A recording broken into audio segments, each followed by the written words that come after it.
Hey guys, so I wanted to make this video to go over some of the guided practice problems from the second set of reaction notes. First, one important thing that I wanted to point out is this paper, Guide to Chemical Reactions. This paper is linked in your digital notebook. It will help you out a whole lot during this section. So my first guided practice problem says, nickel 3 hydroxide powder decomposes into blank. So the first thing I need to do is figure out what type of reaction it is. It says I'm starting out with nickel 3 hydroxide. So because that's just one single compound and it's going to decompose into other things, I'm automatically going to know that is a decomposition reaction. And then I need to figure out what exactly my reaction looks like. So I'm just gonna take what they gave me. They said nickel 3 hydroxide. So nickel, I know that it's gonna have a +3 charge because that Roman numeral 3. Hydroxide's on your polyatomic ion list and it's OH -1. So when I swap and drop those charges, it would look like this. NiOH 3. So what happens is this 3 comes down here, this one comes down here. Okay, since it's decomposition, that's the only thing I'm gonna have on my reactant side, and now I need to figure out what products I have. This is when that SparkNotes page, or this guide page really comes in handy. On the second page, it talks about decomposition reactions. And then I'm looking at, let's see, this is a hydroxide, so letter B. Metallic hydroxides break into metallic oxides, so a metal and an oxygen plus water. So I know I'm gonna have water. I usually write that first because it's easier. And then the other one, it was a metal oxide, so a metal and an oxygen. My metal is nickel. Remember that it has a +3 charge. And my oxide is just oxygen. That charge, the -2, is straight from the periodic table. So again, swap and drop, you'd get Ni2O3. So that's my reaction written out. The next thing I need to do is go ahead and balance it. So on this side, I have 1 nickel. I have 3 oxygens. And I have 3 hydrogens. On this side, I have 2 nickels, 4, because I have 3 here plus 1. And then I have 2 hydrogen. Okay, so I need to try to get both sides to have the same number of atoms. I would start with nickel because it's probably the easiest. So if I put a 2 here, that changes this to 2. Changes my oxygen to 2 times 3, which is 6. Same thing for hydrogen, I would have 6. So now nickel's balanced, but I need to balance my other 2 elements. I would do hydrogen first. So if I put a 3 here, that changes my hydrogen to 6.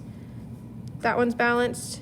And we need to recount our oxygen. So we have 3 plus 3 is 6. Everything's balanced. Okay, so that's all you had to do on that problem. Let's look at another one really fast. The next one is a single replacement reaction. Let me change colors here. Single replacement. So in a single replacement, basically the metals change spots. So this says sodium metal. So sodium metal is just Na. It's also good to go ahead and get in the habit of writing out the phase. So it says, if it says metal, metals at room temperature are solid. So this S means solid.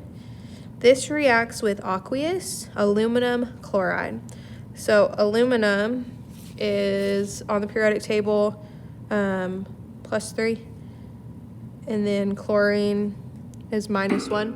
So when we swap and drop those, AlCl3, it told us it was aqueous. That's the state that it's in.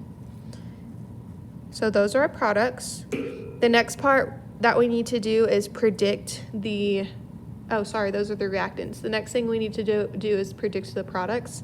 So in a single replacement reaction, these two metals are switching places.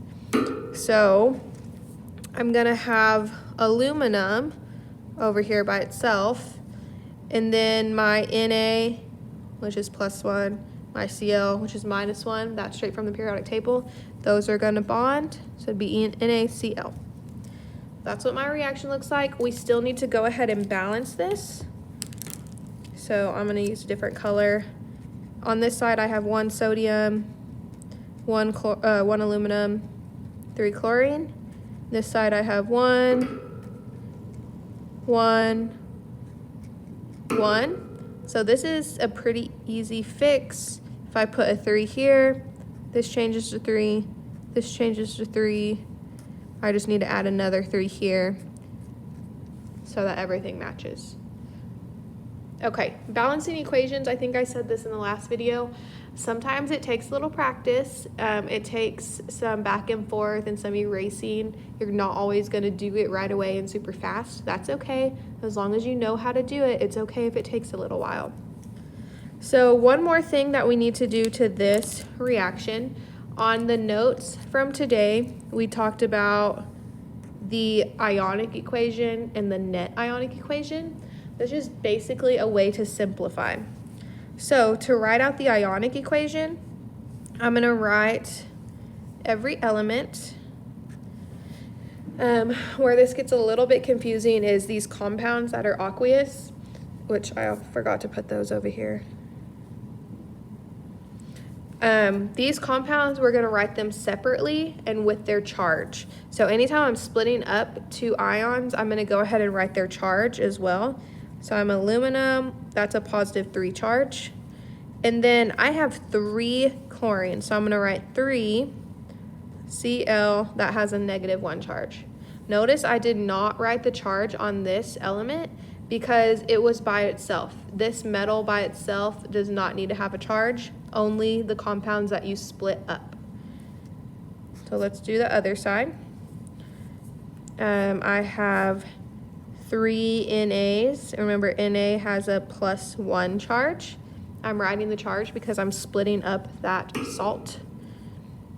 Plus 3 Cl. Remember, this 3 goes to everything here. Cl has a -1 charge.